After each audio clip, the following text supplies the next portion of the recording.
Selain itu penerapan pemberlakuan pembatasan kegiatan masyarakat PPKM berbasis mikro di Surabaya menggunakan Satgas tingkat RT dan RW sebagai ujung tombak. Hasilnya jumlah pasien sembuh dan ketersediaan kamar di Rumah Sakit Surabaya bertambah. Berikut laporan khas redaksi.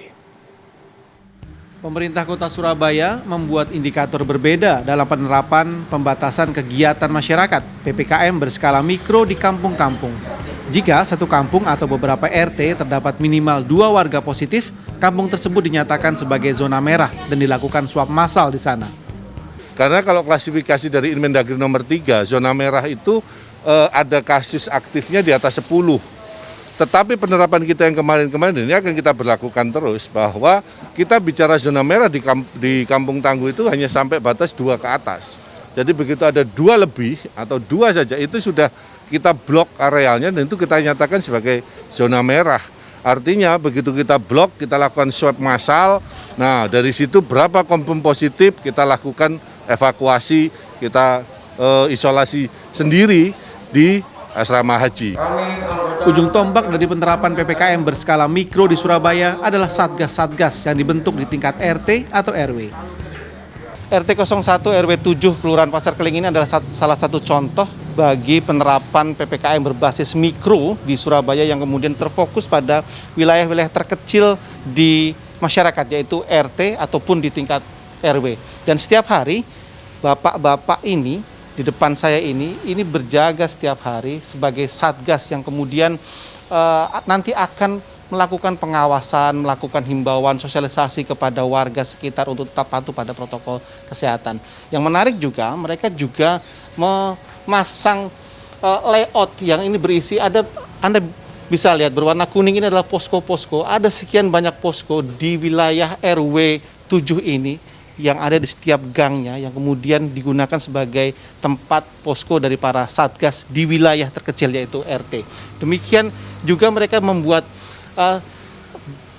susunan pengurus yang nanti juga akan melakukan job deskripsinya masing-masing. Ada Satgas Wani Ngandani yang berarti adalah satgas yang melakukan sosialisasi, juga ada Satgas Wani Jogo, dia juga akan menjaga atau bertanggung jawab di posko ini yang nanti masyarakat jika membutuhkan pertolongan terkait COVID-19 bisa langsung menghubungi yang bersangkutan dan akan dilakukan pengawasan atau segera dilaporkan ke kelurahan atau kecamatan. Gini, apabila ada salah satu warga yang terindikasi positif COVID, tentunya kita akan memberikan edukasi, sosialisasi supaya mereka betul-betul menjaga atau isolasi mandiri sendiri sebelum ada dari Satgas ke pihak kelurahan maupun kecamatan yang nantinya akan dikoordinasi dengan ruangan-ruangan di Surabaya seperti hotel haji atau rumah sakit lapangan. Jika ada kosong kamar, tentunya mereka akan diarahkan ke sana. Hasilnya, berdasar peta sebaran wilayah di situs lawan COVID-19 pemerintah Kota Surabaya, ada 40% RT sudah berzona hijau atau tidak ada kasus positif. Sisanya berzona kuning atau hanya ada 1 kasus positif di tiap RT. Data Satgas COVID-19 juga menyebut tingkat keterisian kamar isolasi di sejumlah rumah sakit Surabaya juga mulai turun. Per 14 Februari ada lebih dari 45% kamar isolasi non-ICU dan 30% kamar isolasi ICU yang tersedia.